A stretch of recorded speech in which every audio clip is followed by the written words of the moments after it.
Qu'est-ce que tu fais avec un homme à moitié vêtu? Tu m'as menti.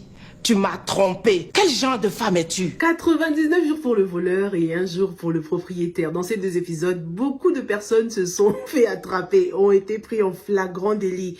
Axel ou Alex, Michel, André qui ne change décidément pas. Et puis on a aussi Pascal hein, qui a été surpris la nuit, là en train de regarder des images un peu, voilà quoi, des images de Doty bien sûr. J'espère que son tour viendra parce qu'il ne manque que lui. Hein. Tout le monde a été démasqué sauf Pascal. C'est parti les gars, plongeons direct dans le vif du sujet. Alex a été arrêté. Moi qui pensais qu'il aurait au moins quelque chose contre les Ziké, tu vois, rien du tout. Ça a été hyper facile en même temps. Toutes les preuves étaient contre lui quoi. Les Ziké ont donc ramené la police. Ils l'ont demandé de se déshabiller. Et c'est clair, Alexa est un homme. Il est tout de suite passé aux aveux. Hein. Il pouvait pas nier en même temps. Mais ce qui est important, c'est ce qu'il a dit. Hein. Il a tout de suite accusé les Ziké d'avoir été trop absents de la vie de leur enfant, d'avoir été trop négligents, ce qui lui a donné l'opportunité de faire ce qu'il voulait, de se rapprocher de leur fille Ayana. C'est à cause de ce gros manque d'attention que tout ça a été permis. Donc c'est une vraie mise en garde là. On doit vraiment faire attention à qui on laisse entrer chez soi. Que ce soit bonne ou même des membres de notre famille, comme on va le voir avec la petite Koulibaly là.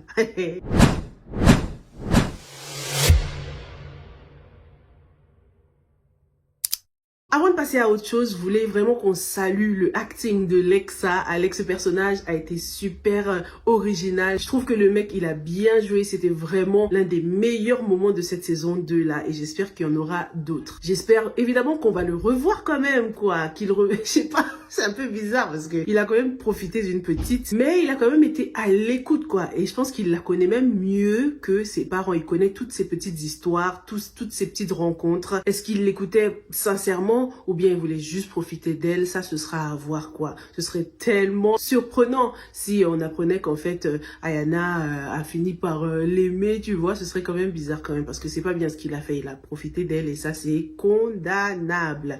He gotta go to jail. Ayana a donc avorté finalement parce qu'au début Anatole il était contre hein, mais je pense que l'avortement c'était vraiment dans ce cas précis la meilleure chose à faire pour protéger Ayana physiquement mais aussi dans la tête quoi, psychologiquement, parce que she can't handle it. C'est trop pour une petite fille de 15 ans de découvrir comme ça un beau jour qu'elle est enceinte alors que ça fait même pas quelques années que la meuf elle a eu ses règles. Ayana est suivie en ce moment, elle voit un psychologue. On espère en tout cas que en plus du psychologue, ses parents surtout seront beaucoup plus proches, beaucoup plus présents pour elle parce que c'est vraiment de ça dont elle a besoin actuellement. En parlant des parents, justement, Anatole et sa sœur ont réussi leur coup. C'est le jackpot. Hein. Rémi a fait le premier virement de 1 milliard. Mais pour lui, c'est d'ailleurs le début de la fin. Mais ce qui est intéressant dans tout ça, les gars, je sais pas si vous l'avez capté, mais on sent déjà une future trahison entre Koima et Anatole. On sait que dans la vie de tous les jours, ils se disputent souvent. C'est ce que font les frères et sœurs. Mais là, déjà, ils ont du mal à se décider sur la destination après l'arnaque, quoi. Ça se voit que Koima, elle veut retourner au Cameroun, alors que c'est hors de question pour Anatole. Et on dirait qu'elle n'est pas trop d'accord avec lui. Hein. Je sais pas s'ils l'ont précisé, mais on dirait que c'est elle, la petite sœur, tu vois. Depuis le début, on dirait qu'elle le suit. Elle a envie de faire ses choses à elle, vivre sa vie à elle, mais il y a toujours son frère qui la retient. Elle doit respecter le plan jusqu'au bout et ça a tendance à la frustrer. Maintenant que le money est dans le compte, ça risque de changer son mindset. Hein. C'est confirmé hein, pendant ces épisodes, ils ont bien dit qu'ils s'en prennent à Rémi pour se venger de lui, même si on ne sait pas encore ce qu'il leur a fait. Hein Rémi, qu'est-ce que tu as fait? Comment est-ce que tu as construit ton empire, là, ta richesse? Est-ce que tu as blessé des gens dans le passé? En tout cas, c'est Michel seul qui pourra répondre à cette question, ça c'est sûr. Parce que Michel, comme on le soupçonne, est sûrement la maman, la mère biologique de Ayana. Elle et Anatole se sont connus dans le passé, donc peut-être qu'ils ont commencé quelque chose dans le passé, hein, Michel et Anatole. Et ensuite, par amour, Michel a tout sacrifié pour Rémi. Donc Rémi a peut-être volé des parts d'Anatole et Michel l'a laissé dans la dèche. Parce que Anatole, dès qu'il a vu Michel avec Moussa, il les a traités de bande d'infidèles, tu vois. Bande d'infidèles. Donc c'est sûr qu'elle l'a trompé dans le passé, elle l'a abandonné avec sa fille et s'est barrée avec Rémi le riche. En tout cas, c'est chanceux pour Michel, les gars. Elle vient de perdre son seul joker. Sa belle-mère vient de découvrir son infidélité et c'était tellement satisfying. J'avais hâte que Agathe découvre le vrai visage de sa bien-aimée. Hein. Cette femme qu'elle adore, qu'elle soutient no matter what, même lorsqu'elle apprend que Michel Basset, son mari, ça ne lui fait ni chaud ni froid. Elle préfère une femme chic et basse qu'une ancienne bonne qui devient la future femme de son fils. Alors là, jamais de la vie, c'est un déshonneur carrément. Elle le dit, non mais maman, au bout d'un moment, faut arrêter quoi. Elle, c'est vraiment ce que les gens vont penser. Hein. Au début, elle avait raison. C'est pour Michel qu'ils ont payé la dot, tout ça, faut respecter les traditions. Mais au bout d'un moment, lorsqu'on t'apprend les choses démoniaques que cette femme a fait, et toi, ça te fait ni chaud ni froid, c'est qu'il y a un problème là. Ça se voit que elle aussi, elle a déjà bassé quelqu'un parce que ça l'a même pas choqué. Agathe qui voulait se barrer après une énième dispute avec Afoué, ça y est, elle en avait marre là.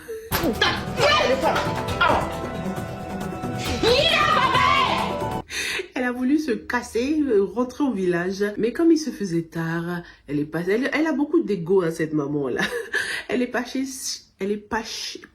chez Michel, et c'est là qu'elle a découvert donc l'infidélité. Maman, c'est Rémi que j'aime. On devine qu'elle va devoir retourner chez son fils là, en plus en pleine nuit comme ça. Elle va retourner chez son fils, elle va être obligée d'apprendre à connaître Afoué, surtout avec le gros drame qui s'apprête à venir. Rémi est sur le point de tout perdre si on fait pas attention. Afoué est très manipulable, hein. Dans sa tête, c'est que money.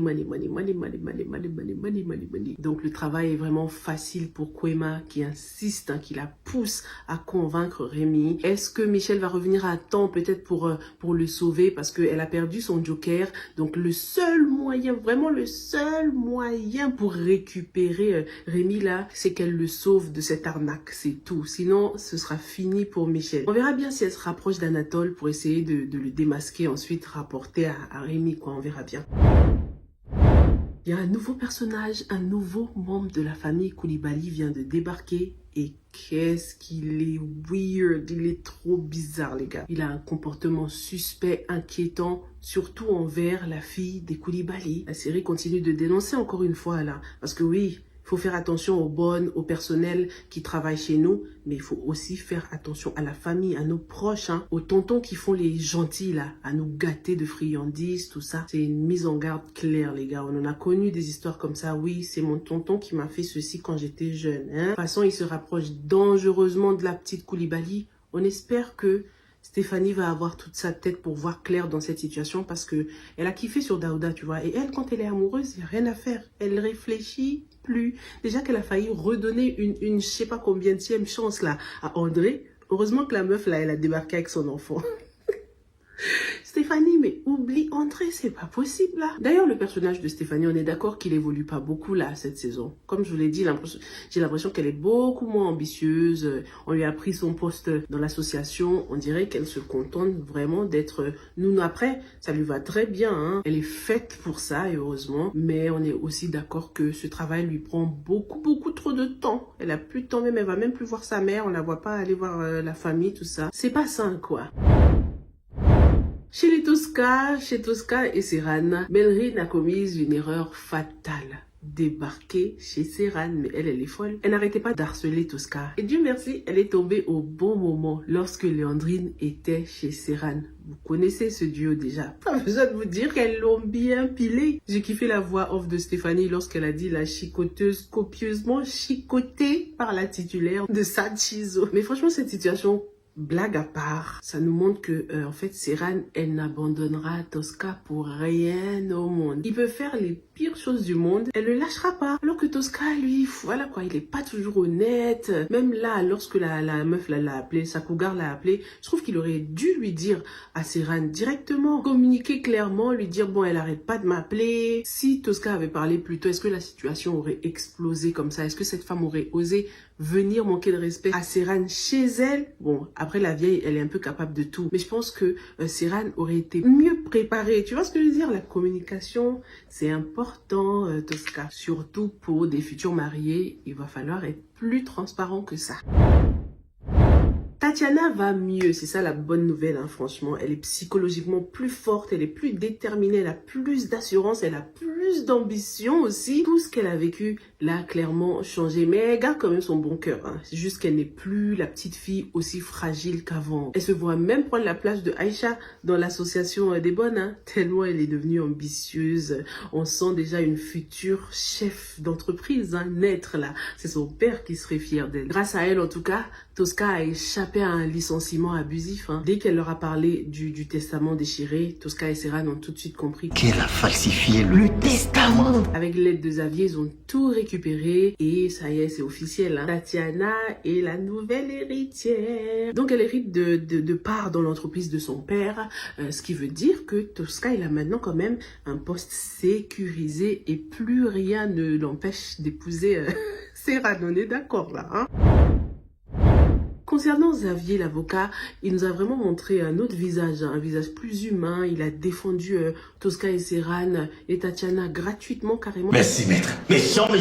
Est-ce que c'est l'effet de Emma sur lui, là? Parce qu'en ce moment, Emma le conseille beaucoup. Elle est très présente. Elle insiste pour que lui aussi insiste à faire partie de la vie de son futur enfant, malgré le rejet de Eliane. Emma veut qu'il insiste vraiment pour faire partie de la vie de cet enfant parce qu'elle sait ce que c'est, hein, quand un enfant grandit sans père, quoi. Donc Xavier devient quelqu'un de plus responsable grâce à Emma, on peut dire. Emmanuel, lui...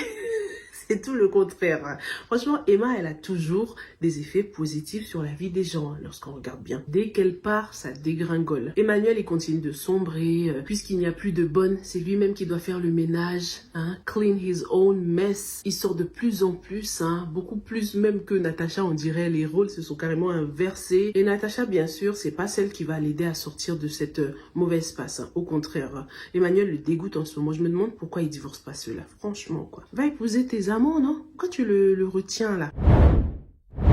Dites-moi en tout cas ce que vous avez pensé de ces deux épisodes qui nous apprennent que la vérité finit toujours par se savoir. Pascal, on t'attend, on attend ton tour. En ce qui concerne Alex, est-ce que vous pensez qu'on va le revoir? Et pour ce qui est de Michel, est-ce que c'est elle qui va sauver Rémi de cette grosse arnaque? Dites-moi tout et on se retrouve dans la prochaine. Stay safe and stay blessed. Bye!